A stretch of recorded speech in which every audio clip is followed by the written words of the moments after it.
Assalamualaikum warahmatullahi wabarakatuh. Selamat pagi murid-murid semuanya. Ini dengan Pak Mutakin di sini. Salam kenal buat yang baru ngelihat saya. Sebenarnya udah sering ketemu kita di lewat WhatsApp group atau YouTube ya. Ini saya sedang mengajar dari rumah ya. Ini saya lagi dari Komplek Keren Cilegon Residen. Oke, seri yang baru kita akan membahas tentang kehidupan masa praaksara di Nusantara. Ini Bella. Kita mulai dengan kenapa kita pakai kata praaksara dan bukan prasejarah. Oke? Kita pakai praaksara dan bukan prasejarah karena ketika ngomongin prasejarah itu ngomongin sejarah dari era bumi baru terbentuk sampai ada manusianya. Jadi kita ngomongin era dinosaurus, era mamalia besar, baru kemudian era manusia. Sedangkan kalau ngomongin praaksara, itu kita hanya ngomongin masa di mana sudah ada manusianya. Karena hanya manusia yang bisa bikin huruf, bisa bikin tulisan, bisa bikin kata, bisa bikin bahasa. Kita tahu mamalia besar maupun dinosaurus tidak bisa bikin itu. Nah, itulah yang menyebabkan kita sebutnya masa praaksara.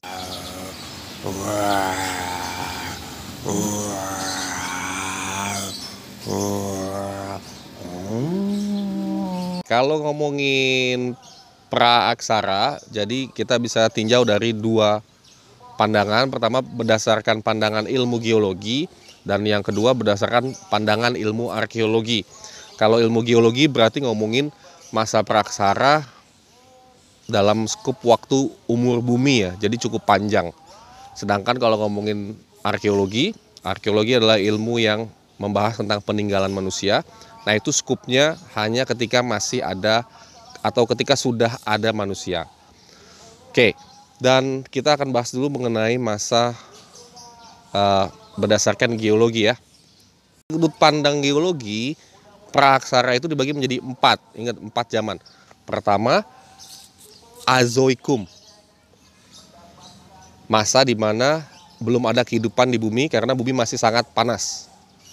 Yang kedua, masa Paleozoikum.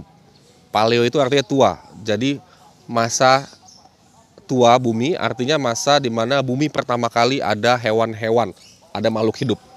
Nah, makhluk di zaman Paleozoikum ini sering disebut ada makhluk-makhluk yang masih sederhana. Seperti misalnya ada makhluk bersel satu, amuba.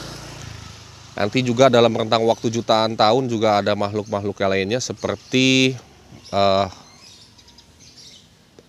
cacing. Lalu kemudian juga ada hewan-hewan kecil yang ada di laut ya, seperti itu. Oke, itu Paleozoikum. Lalu yang ketiga, kalau tadi sudah Azoikum, Paleozoikum, untuk yang ketiga ada juga yang disebut sebagai masa Mesozoikum atau zaman tengah. Meso itu artinya tengah. Pada masa Mesozoikum ini, makhluk yang berkembang di bumi itu lebih kepada kadal-kadal atau reptil-reptil raksasa. Nah, reptil-reptil inilah yang kalian kenal sebagai dinosaurus. Gimana tadi? Ada transformer menghancurkan dinosaurus. Jadi dinosaurus itu saya punya bukunya. Jadi Mesozoikum itu zaman dimana reptil yang berkuasa ya. Ini sebenarnya kajiannya lebih ke ilmu paleontologi atau paleoantropologi, tapi gak apa-apa. Zaman dinosaurus juga dibagi menjadi 3 zaman ya. Pertama sering disebut zaman Triasik, dinosaurusnya. Ada juga zaman Jurassic. Dan terakhir zaman Cretaceous. Nah, Cretaceous ini sering juga disebut zaman kapur ya. Nah, setelah zaman Cretaceous ini nanti konon bumi kejatuhan meteor dan kita tahu itu ngubah susunan bumi dan cuaca, jadi dinosaurus hancur. Ini mungkin yang beberapa yang favorit seperti di sini ya. Ini zaman Cretaceous, ini Spinosaurus ada di film Jurassic Park karya Steven Spielberg, Jurassic Park yang ketiga ya. So itu jadi Mesozoikum, dan terakhir zaman keempat berdasarkan ilmu geologi itu ada zaman Neozoikum. Nah, Neozoikum ini zaman baru ya. Saat zaman Neozoikum berkembang bukan lagi reptil raksasa, tapi kemudian mulai ada mamalia besar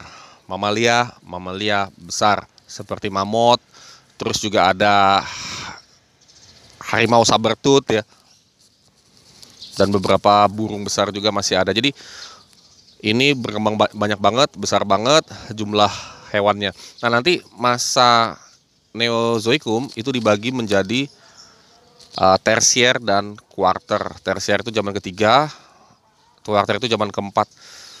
Nanti zaman kuarter juga dibagi menjadi dua. Jadi ada zaman ketika es mencair dan kemudian ketika zaman es membeku kembali.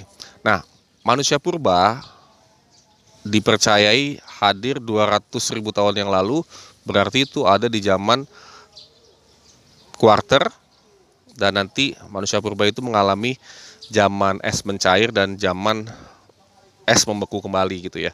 Pernah dengar manusia purba nggak? Nih, pernah lihat makhluk ini? Apakah mirip dengan saya? Dari samping, dari depan? Oh, tentu tidak ya.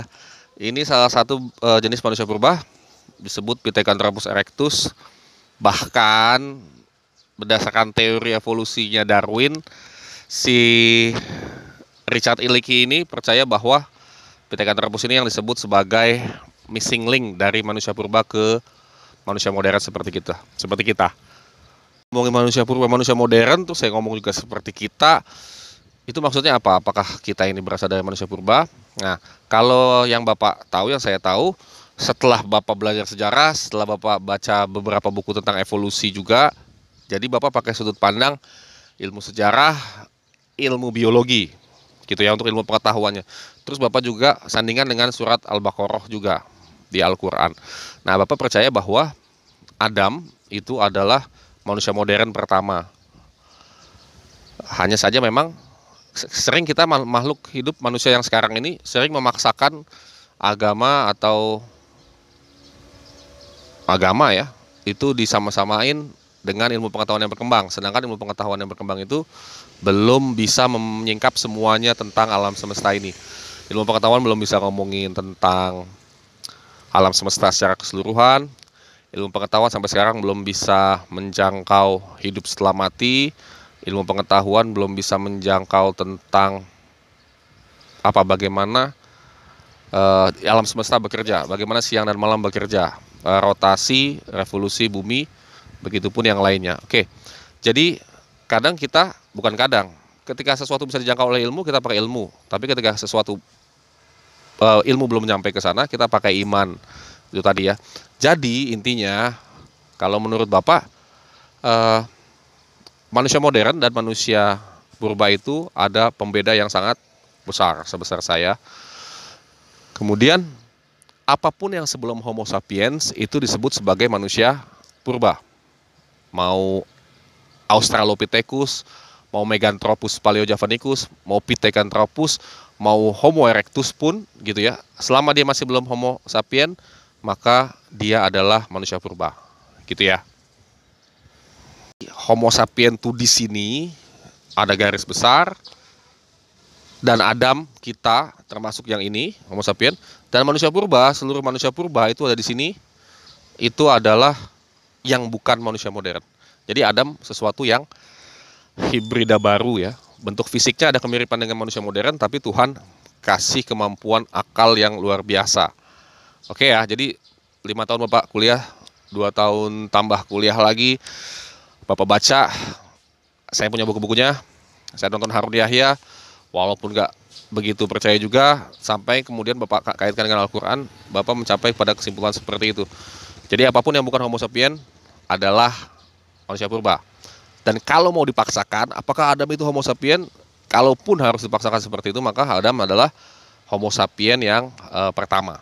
Walaupun ukuran Adam, umur Adam itu sangat beda dengan manusia hari ini. Umur Adam itu di atas 1500 tahun. Ukurannya pun sangat besar. Berapa hasta? 10 hasta kalau nggak salah. Lebih besar dari T-Rex gitu ya.